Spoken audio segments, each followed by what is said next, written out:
Running Wild with Christine, Sex, Success, and Other Slippery Rabbit Holes. Welcome to episode 22, Unlearning with Dr. Neil Fox. I'm here today with Neil, who is a writer slash filmmaker slash academic, and we'll go into all the things that he does. Hi, Neil. How are you? I'm really good. Thanks for having me on. Yeah, thanks for coming on. And I guess we should really thank Adam Lannon for this connection. Yeah. So hi, Adam. Hello, Adam. Hope you're doing well. I wonder if he'll listen to this. I listened to his. I wonder if he'll listen to this. Oh, he will. He's very sweet. He's like a good that. friend. Yes. And I think this is also a lot of stuff we'll cover is stuff that we talk about with him anyway. So I feel like he'll be like, yes, and adding to it. I asked you when we were prepping for this how to present you, because there's few things that you don't do, like the list in front of me of the things that you're currently doing. I'm like, yeah, cool. How do you get all this done? I don't know. Good question. I feel like I do less than I did, but managed to get stuff done when I sit down and do it in a way that I didn't when I was younger, so I have less time, but I'm more focused with the time, I think. So nice. Yeah, maybe I'll get there. I was there. a much worse procrastinator when I was younger. So your day job, if we might call it that, you're a course coordinator in film at the School of Film and Television at Falmouth University, I want to say? Yeah, Falmouth, yeah, that's right. Great. And so you teach screenwriting, filmmaking, and film studies. And correct. You have a podcast called The Cinematologists. I will be posting all the links down if you guys want to check it out. You have a book out on podcasting, and you have a short and a feature out at the minute, so lots going on. Yeah, all different avenues, all kind of connected to the day job, but some of them not. So when you asked how would I describe myself, it kind of depends on the week. Am I a podcaster this week? Am I a writer? Yeah, so cool. I kind of justify that it's all film based pretty much. So yeah, it is. It is, and that for me is really interesting because I'm sort of new to film, from sort of this like in-depth perspective, and so it's very interesting listening to a bunch of these podcasts of yours and watching, I guess, films from a different perspective and looking out for, the writing in it and stuff like that. So I'm really enjoying having more knowledge about it. So it was very cool to look into your work. Funnily enough, your feature that is doing the rounds at the film festivals right now is called Wilderness, which is funny for me for obvious reasons. And you were gracious enough to share it with me, and I really, really liked it. And it also left me with a bunch of questions, which I liked even more than the fact that I liked the movie, because I was like, I have so many thoughts after watching it. Do you want to give a quick synopsis of the movie? Yeah, so it's a late 60s set, jazz romance in the vein of John Cassavetes. So we watch a couple come together, fall in love, fall out of love, fight, work out who they are in the relationship and individually over the course of a doomed weekend in Cornwall. Yeah, the music, first of all, is amazing. I loved it. But then it really struck a chord, and I think that's kind of why we want to sort of springboard off the movie to talk about a few topics that we wanted to address personally, is that idea of being in love with an idea. And that for me was absolutely, such a crushing realization when I was finishing the book of oh my God, this is exactly what I've been doing for years. Trying to be more aware of it now. But the film really does a good job at sort of being okay, how do we, navigate sort of this start infatuation with the idea of this projected life we sort of put onto somebody, and, how that might look like. And I think that it's something that's becoming more and more prevalent in society because we base a lot of our interactions with others on appearance. Yeah, and I think, not not just an appearance, but kind of what people show us. Yeah. Like, so what we see, online on social media, people kind of create a narrative about themselves in the world. And the film is definitely kind of looking at what happens once that starts to crack or fade, or I hate the word reality, but the reality of it kind of sets in. So part of the idea of setting in a period was having to have a situation where two people couldn't avoid each other by being saved from the situations they're in physically, or just going into their phones. And that for me is really interesting, because you can see Alice projecting this image onto John that she wants him to be, that he doesn't want to be, or isn't, or is running away from in some sense, and vice versa. He's also sort of like trying to come to grips with who he is to his own merit. And so it's just kind of this interesting dichotomy between, like, first of all, what we choose to project and the narratives that we choose to put out there, but also the way that they're interpreted, and the way that you kind of pick and choose what you want from somebody, and that creates this idea. And I think that is interesting, because there's so much of it that rings true, and at the same time you're also watching a movie, so you're like, okay, like, this is like so many levels of like meta projection. But well, that was part of it, really, was make people feel uncomfortable, make them face their own lives in the space of being in a cinema. There's a John Cassavetes film called Opening Night, which I'd never seen. It was the only one of his I hadn't seen, and then it played it in a cinema in London, and I caught a screening of it, and it was just devastating. It was exhausting, and Gina Rowlands plays an actress kind of falling apart, as most characters in Cassavetes films do, but you really have to sit and watch someone kind of wrestle with themselves and with everyone around them. And it was just, and I realized that films kind of shy away from that a lot of the time now. There is a surface, there's an irony, there's something which, like sort of saying that meta kind of level to it, where you don't have to face up to how difficult it is to be in a relationship, or how difficult it is to be a human being. So that was the aim, was kind of, like, make people uncomfortable. And it does that has been the response, like, your response is not uncommon. And I can totally see that, because her character is complex, and like you like her and hate her and like to hate her, but also get it like a lot of the time. And at some point she says to John, like, be an adult and live in your confusion. And I like wrote it down. I like paused the movie and I was like, that's right. Like, this is the crux of, like, I don't like necessarily the term adult, like that's not the focus on it, but like that, yes, this is it. Like, just sit in it, just sit in this, stew in it. It's something that you're meant to feel. Do it. Well, he just wants to talk his way out of it constantly. He doesn't want to face the silence. He doesn't want to face that space. So he just talks and talks and talks, even though it's obvious that he should just shut up. And I think he's not helped by, her kind of complexity and contradictions, which are, kind of human ones. Her projections and her idea of herself and relationship are very confused. And he doesn't know what to do with it, and it's just two people who kind of think they know each other and think they can communicate, and then realize that they can't. And I think that's the biggest thing, and that's why you were like, oh, I think you like it, having read some of your book. I was like, I did.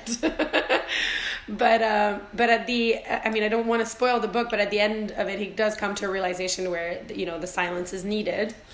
And that for me was really interesting, because you and I have been sort of talking about what we want to talk about on the podcast. And you said to me, like, oh, I feel like I should shut up and amplify others. And I was like, interesting. Do you want to say a bit more about that before I like say what my reaction to that was? So obviously we mentioned Adam before. And obviously I listened to the episode that he was on, and I actually saw him I saw him for lunch before he recorded with you. So, we talked about you.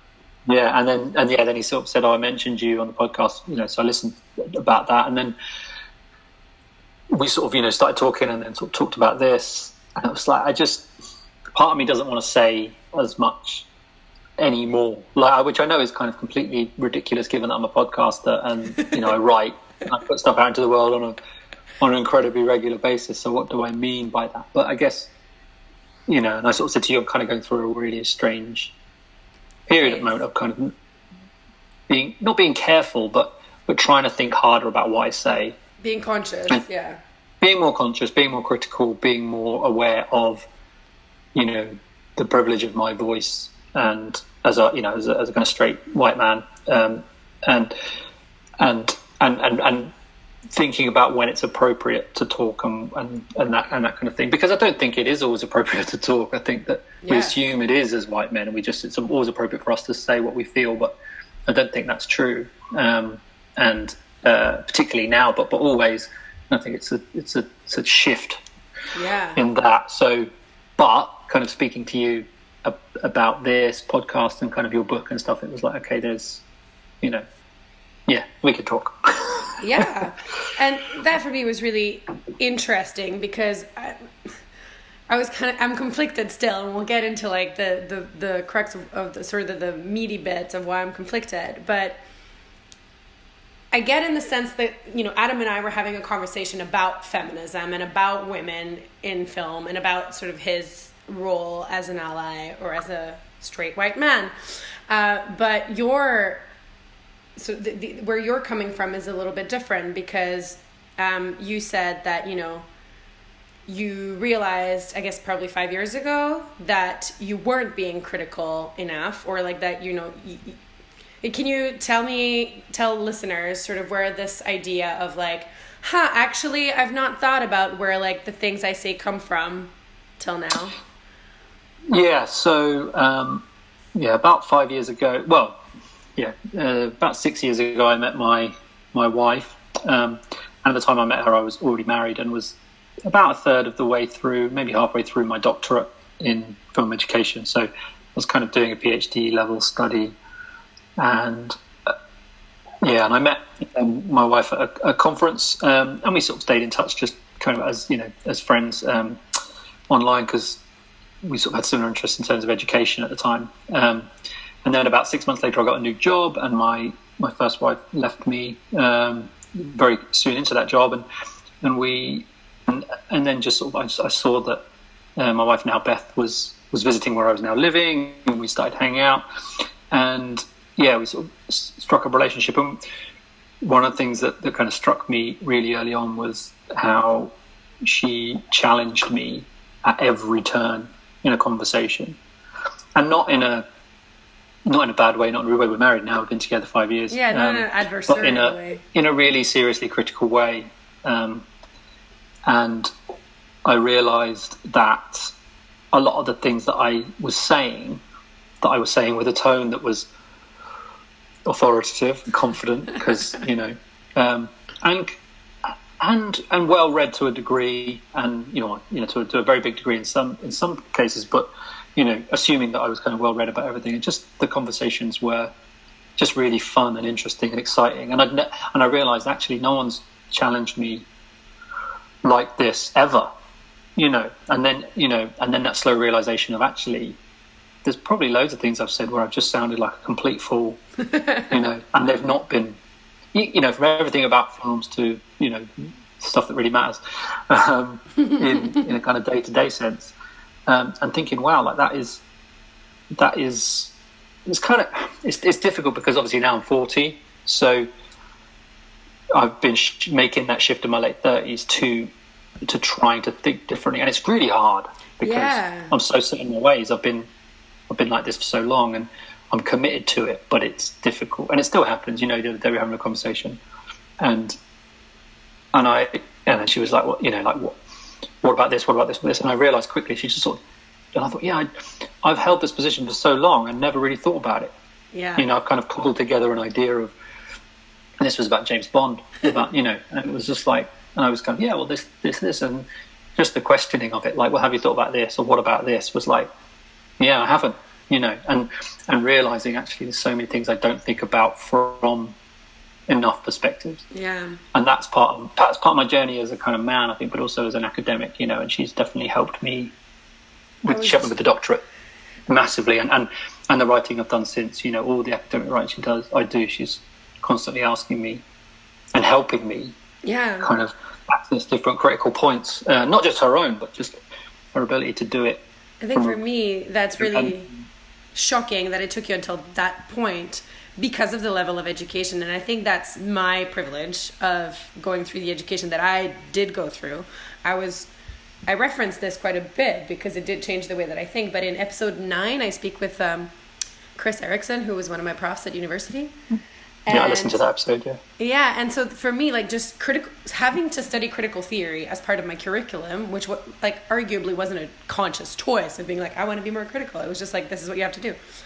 And that, it was the spark of it. And luckily for me, I happened to be 20 years old when it happened. And so it's very interesting that I just assume, education levels, if you've been to university, you've sort of been exposed to critical thinking or to sort of this kind of questioning, but that's not the case. And I have to keep reminding myself that, this stuff is hard, and it was super hard, but luckily for me, I was in a hard place anyway. Being 20 sucks. You're just full of millions of questions all the time. And so it must be really difficult to do that, reaching 40 and consciously, you use the word unlearning, because basically I was just learning. That was the beginning of learning, whereas you have all these habits and all these preconceptions that you have to undo. Yeah, I think it's it's difficult to I'm still trying to work out what I mean by that, because just again, hearing myself talk, I'm thinking, if people don't know me, do they think I'm some kind of, chauvinist out there? And that's not the case, I don't think so. But also I think what I've realized is that I had stopped learning, so I learned at university, and then I worked, and, and it was only really kind of getting back into study and the kind of the doors that opened, and I guess the age I was at the time, that really, kind of made me relearn some stuff, and realize actually I should have been constantly honing these skills. I should have, the critical stuff I learned at university, I took some of the skills with me, but some I just didn't, and that criticality was one of them. Yeah. So now I'm trying to help my students get that, and also trying to do it. And much of the problems that I have are, I'm very quick to defend myself. Yeah.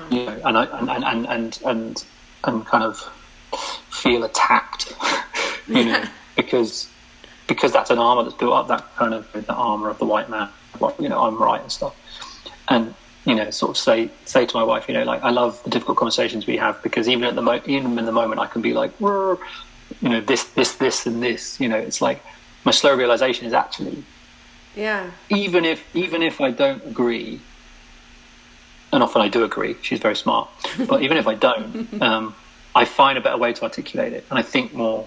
I'm challenged to think more rather than just have an instinctual idea and then move on. Yeah. And I think that is, and just to go back to the film briefly, that was one of the things when I wrote the film was don't answer any questions. And you don't. So when something comes up where you realise actually this is a situation that needs resolving in the script, I just chose not to do it, because I was I don't want it to be me resolving it.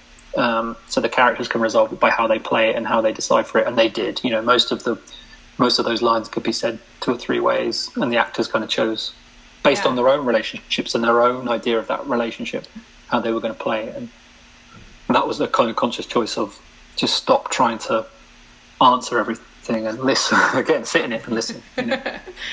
And you asked this question when we were prepping. You said, how do we justify what we do as people of privilege in a world that needs so much help? How do we justify our writing or our educating? And I sort of read that question in the sense that, there's like two ways we can look at that question. It's either, do we need to justify creativity because we have privilege, which I think is a less interesting question, or do you mean that, you're educating or my writing is a continuation of the privilege that we do have by sort of inadvertently or directly telling people what to do and how? Like, was that what you were sort of coming to? Like, which side of that question were you questioning?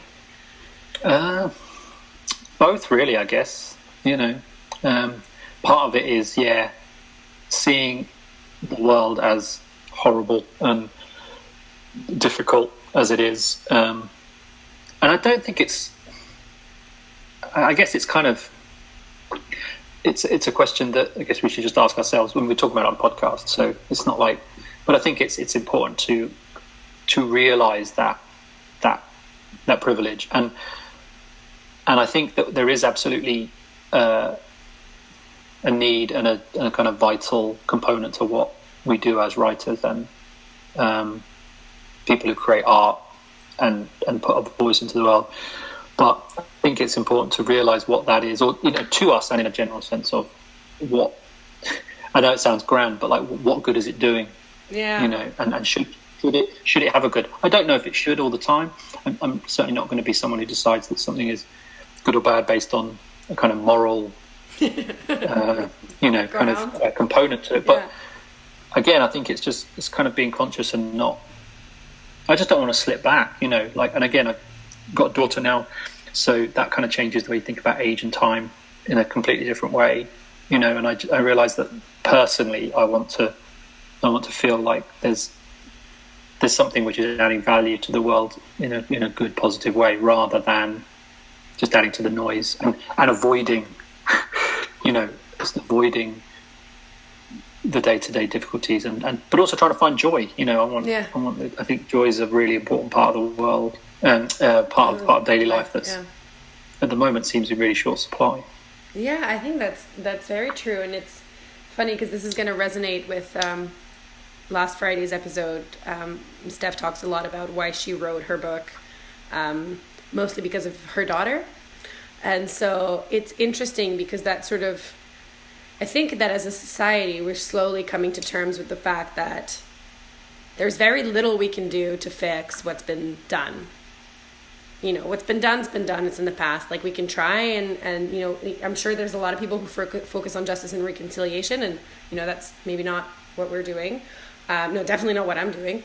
But in the sense that, just as much as you were asking what your responsibilities are as a teacher, and as much as she was asking, how has my experience shaped what my daughter might experience as a woman, or here just as a human, as part of society, I think it's the right question where we come to like, okay, how do we start talking now about things that we haven't talked about, and how does that talking or that art or whatever it is spark a better understanding of how we don't make the same mistakes again, Yeah, and I think as well, just the privilege thing is that we should be aware that we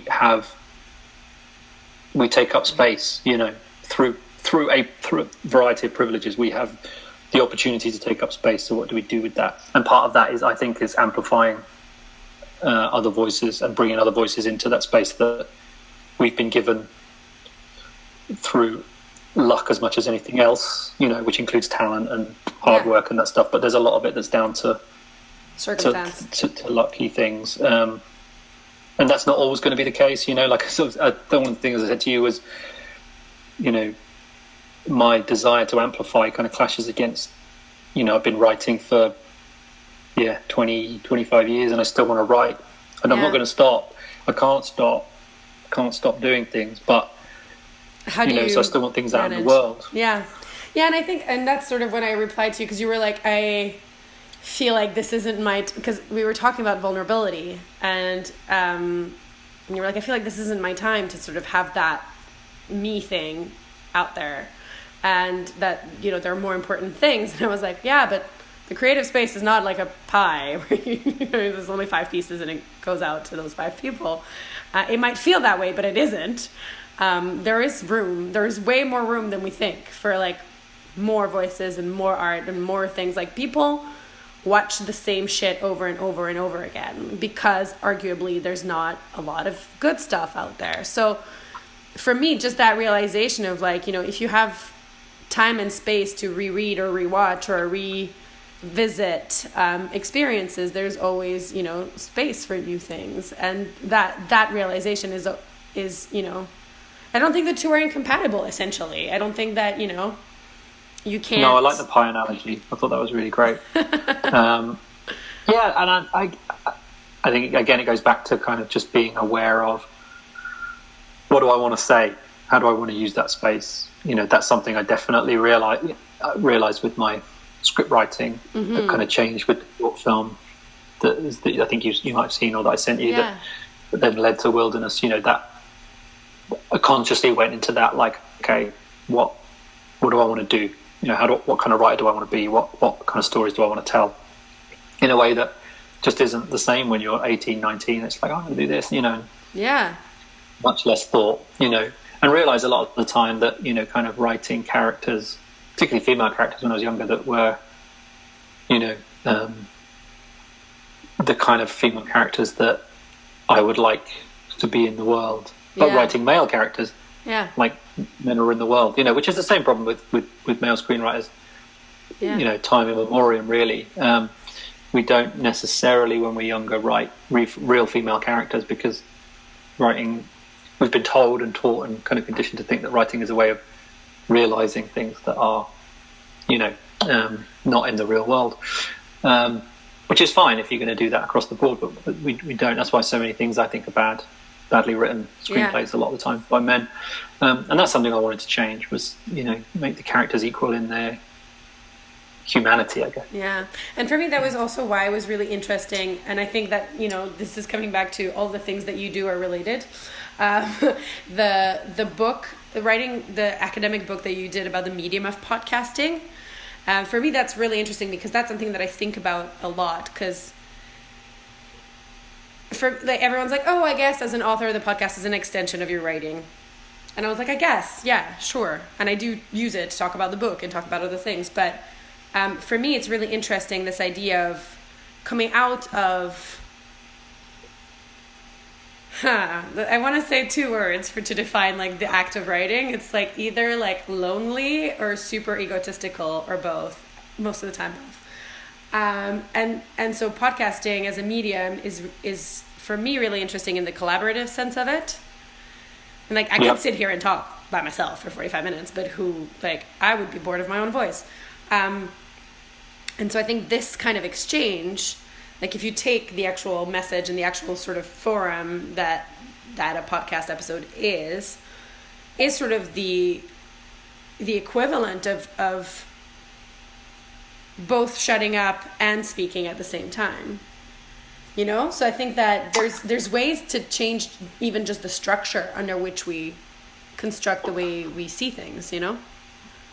Yeah, no, I agree with that. Yeah, so I mean, the book that I co-edited with a couple of colleagues was a kind of collection of essays about podcasting, and we sort of tried to look at it in a number of different ways. And one of the things that which kind of came out of the process of thinking about it and kind of doing a podcast ourselves, is that it is a form of writing.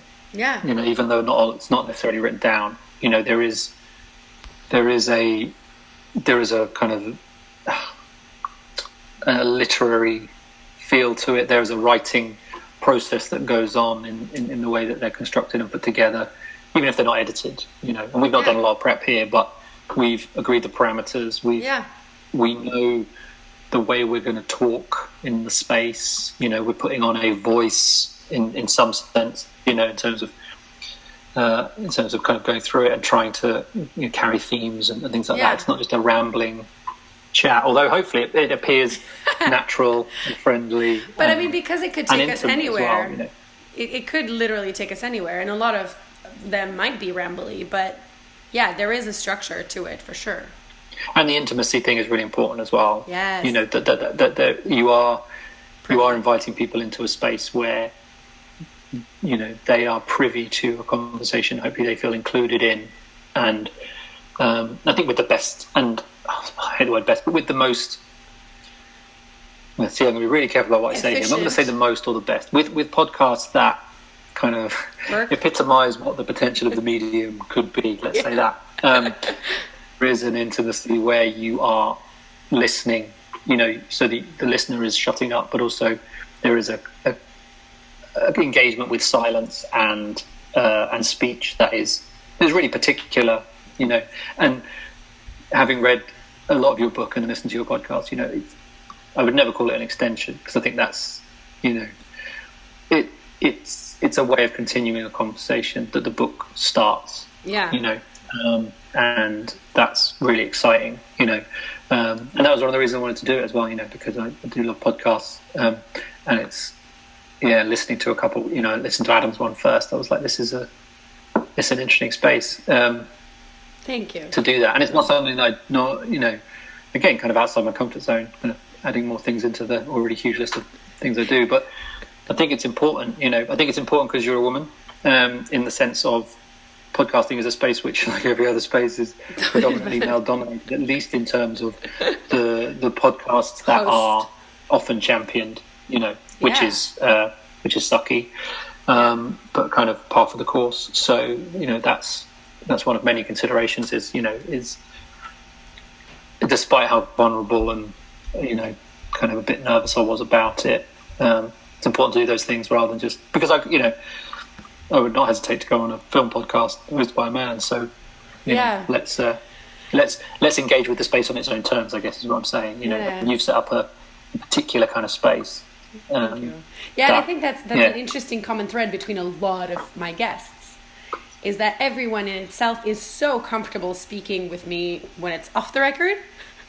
Like, I think in general, I'm kind of, okay, you can say anything and I won't, there's very little things that I'm like, ooh, how dare you.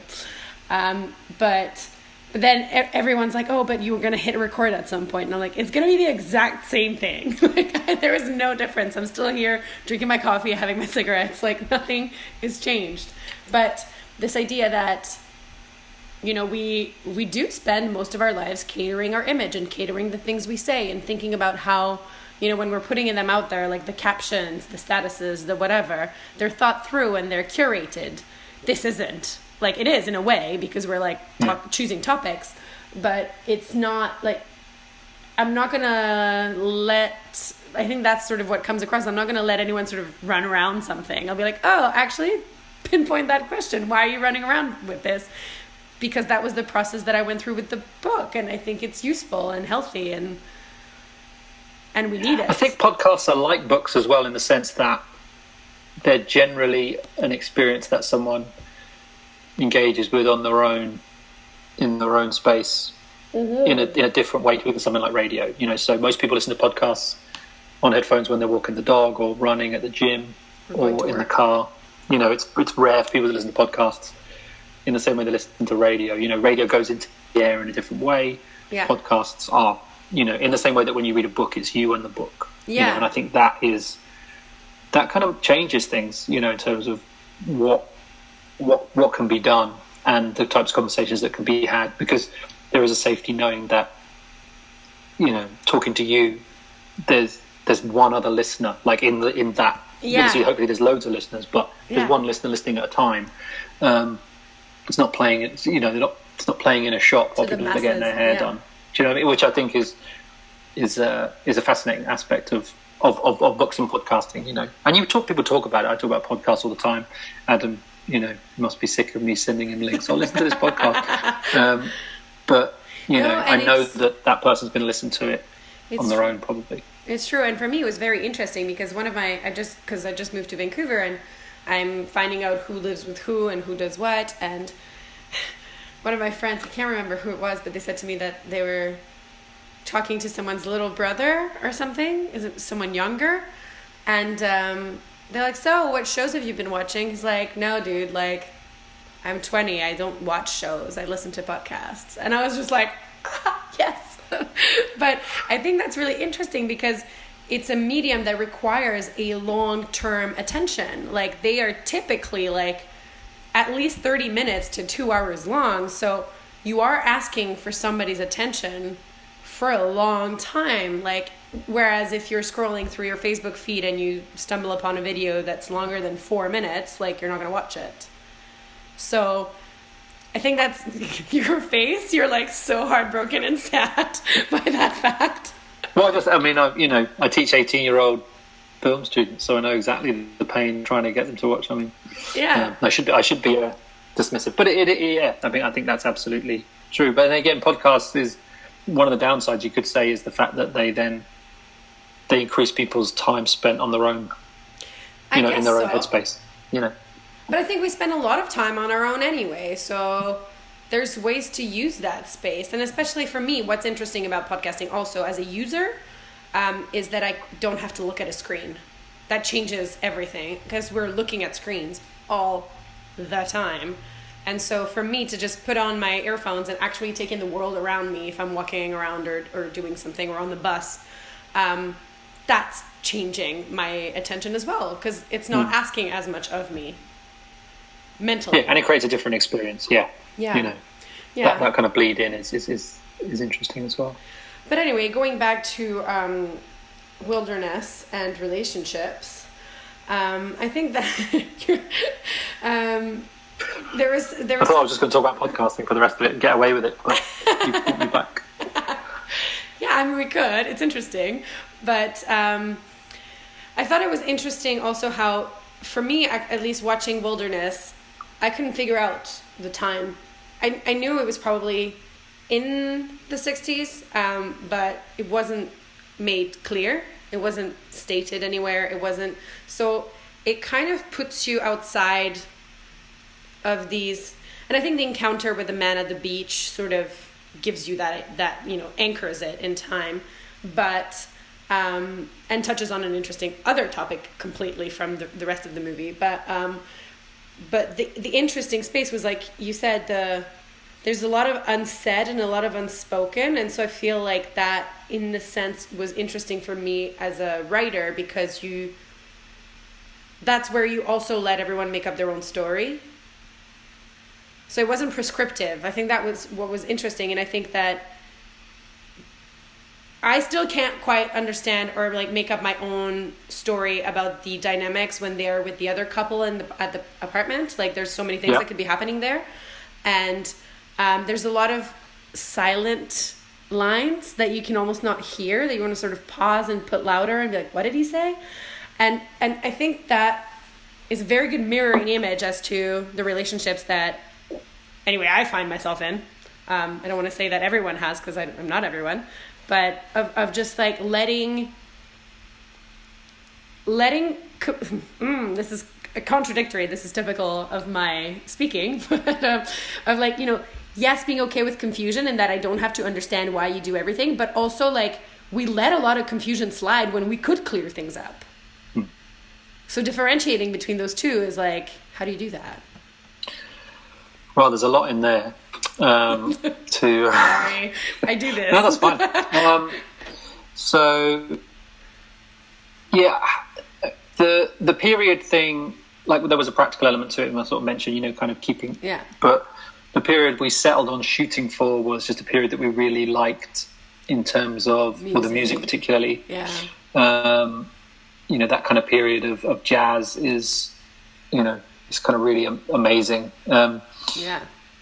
And also for a character like her that is as vocal and opinionated and as kind of unashamed to say her opinion, regardless of how confusing or contradictory or stupid it might seem.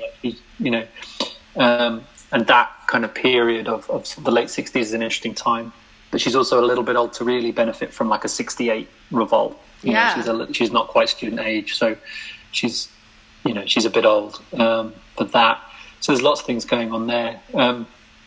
It wasn't written as a black character, so we cast James because he was brilliant. The scene that you're talking to, which where they have a confrontation on the beach with a kind of grumpy landowner who says some racist innuendo, at least not, that he implies a lot of kind of racial Yeah, he implies, that he doesn't like doesn't like John because he's black. Was a real life incident that happened to me and my now wife early in our courtship with a really horrible landowner. So, but it was written as a class thing, and became through the casting kind of charged with that kind of racial component, which we just really liked because kind of again added something, and a real kind of moment where you see, it's the first time anybody from the outside is in their relationship, and then how does he handle that and how does she handle it? So exactly. That kind of starts the ball rolling of, like you're saying, how do you deal with the stuff? And time just moves on really quickly, and we probably could have done with another 5 minutes of sorting through it, but then is that how it happens? Often not, Yeah.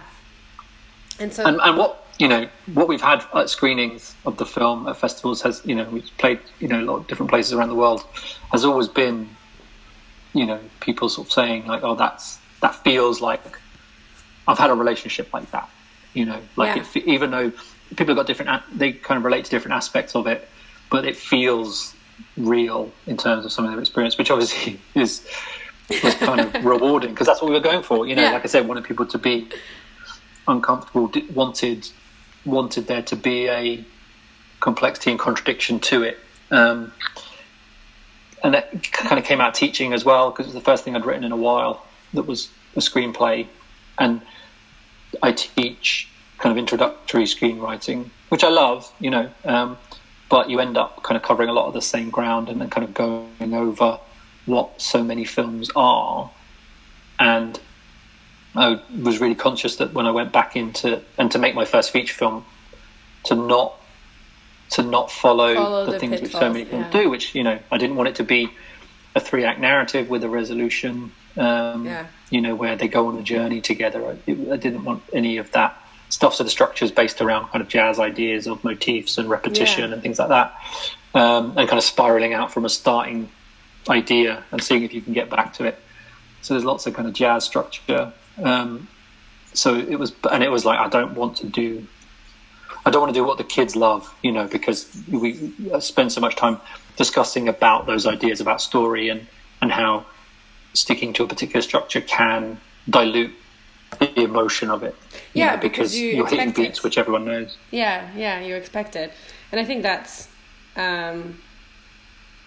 what also, like, there's a lot of long scenes of just like very beautiful art directing and colors and but also silence, or like music but word silence, and that for me was just a good representation of what again, this sounds so pompous and like totally I guess an expression of my privilege, but like of what we all should be doing, of just taking the time to think and to process.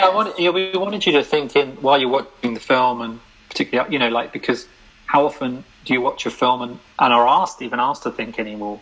I think there's a lot of really great independent film out there, but so much of what is presented doesn't require you to think. It doesn't give you the space to think.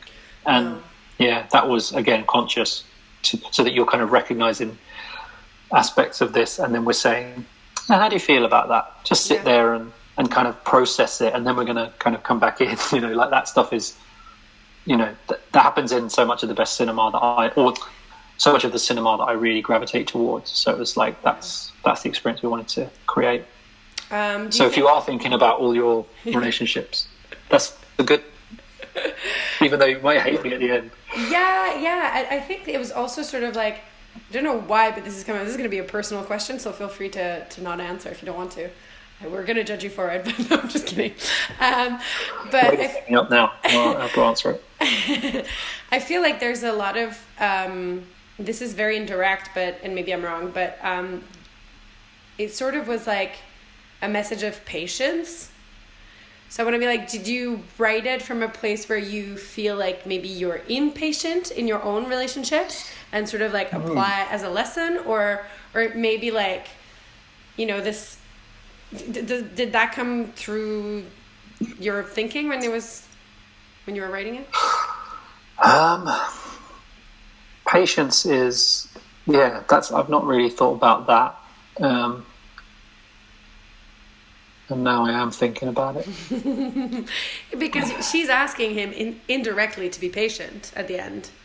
She's in a way of just like, be uncomfortable, but also let me be whatever I am being. I think, I think I'm really,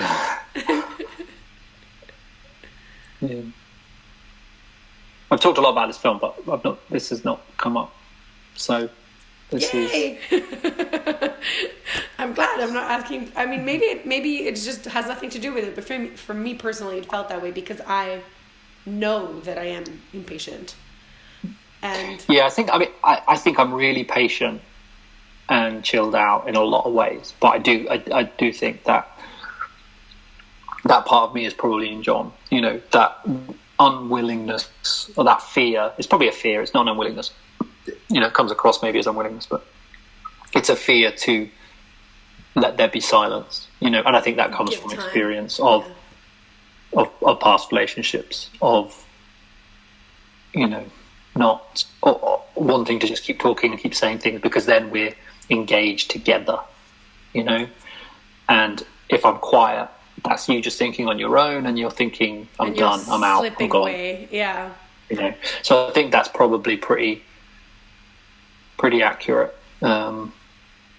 Sadly. I mean, that's not sad. I think that's like human. Yeah. I've felt that way many times personally, of just like, now I'm letting you slip away into your own thoughts and therefore away from me. Whereas I've been on the other end of that more recently, I think, more as I do more of this sort of self-development work, of just being like, actually no, because I need silence sometimes. I need to process what I'm saying or what I'm thinking, and that isn't necessarily away from the situation, away from this conversation. It's actually towards it, but I just need the time. I think that's fair. I mean, I definitely that's one thing I'm trying to change and have been trying to change. I wrote the script in a really happy place, looking back, so feeling able to look back and kind of work through some things from a position of real kind of happiness and contentment, and the ability to just say, I can get quite dark because I'm okay. Because I'm okay. But obviously I think that there's still stuff in it that I haven't fully processed. And when I started, I was like, there's not a lot of me in there, and then the more I think about it and talk about it, the more I just don't think you can help that, particularly when you're writing about something as personal as relationships. Yeah. No, and definitely, I think that's gonna come through in anyone's art, if the topic is personal. But that's the art I want to make. That's the film. They're the films I want to make. So. Yeah, cool. Is there anything else that we haven't touched on that you want to share with our listeners that I missed? I don't know. I mean, I feel like I've talked a lot, which was not my intention. I told you that might happen. No, it's fine. It's been really good. I don't know. I mean, we've covered the film, my impatience, the book, podcasting, teaching. We haven't really touched on teaching, but I don't know. Which kind of where a lot of this stuff kind of coalesces, I guess. Trying to instill better habits and more criticality, and and again amplify and support different voices, I guess. Yeah. So do you think that's like the main responsibility of your role as a teacher within this sense? Because your students are looking at or aiming to make art that people are going to hopefully see or listen to. And do you think that's like the main responsibility, is just to like add question marks?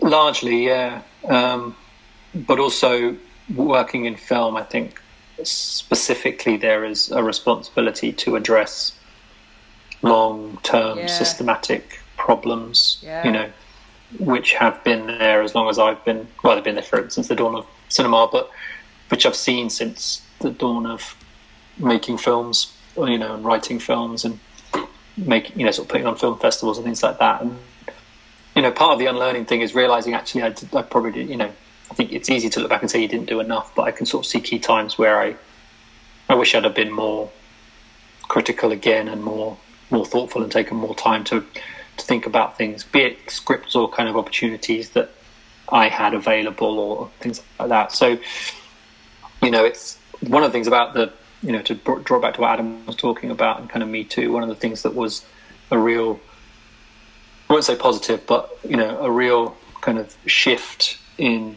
the classroom was being able to pin something that's happening to our theoretical conversation. So whenever I've taught, as long as I've taught, I've always said, like, film is a sucky, patriarchal, bullying, horrible place. The industry is a pretty rancid thing.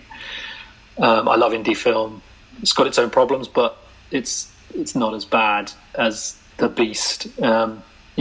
But The Beast is what they want to go towards because it's the money, it's the fame, it's the glory. I get that. But being able to say, look, this is what we told you was not just us saying, trying to stamp on your dreams. It's saying actually that there are serious problems. Yeah. And the treatment of women and representation issues, and these are real, and here they are, and that's been great to be able to address that on a kind of day-to-day basis, and just having young 18-year-old male students who are really kind of excited, but kind of continue with this idea of what a male director is, having to, and kind of going, actually, yeah, maybe I need to shut up.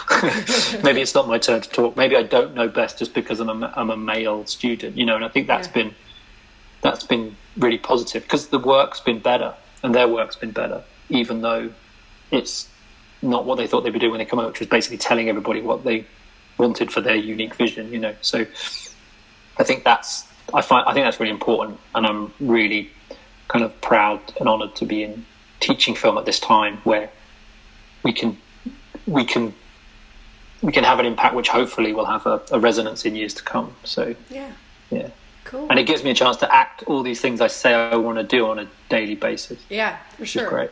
And that must, be a really good practice as well, because I'm sure you also, if you had me as a student, Chris can ascertain to this, I was, I'm going to challenge you on this. And so, yeah, 18-year-old me was fun. But I think that's sort of like... done in the right way, it's the best thing in a classroom, to learn from students. And again, to unlearn from them. Yeah. Cool. Well, thank you so much for your time, Neil, today. It was a pleasure. Absolute pleasure. Thank you for inviting me. I hope it was all right. Yeah, it was, of course. There's no standard, so we can always say it was all right. Okay. But yeah, you guys, I will be posting all of Neil's links down in the description. Make sure you have a look, and then rate, review, subscribe, all that stuff. I'll also put... You have a Twitter, yeah? Yeah, I'm on Twitter. Cool. So I'll put both our handles if you guys want to talk about stuff or react, or check out the Cinematologists podcast if you're into film and just generally want to listen to cool stuff. Two white guys talking. You have other guests on. Maybe I listen to the right. I was being facetious. Deflecting as always. Yeah, that happens. Cool. Well, thanks so much. Thanks you guys for listening. We will be back next Friday. In the meantime, enjoy your weekend. Bye.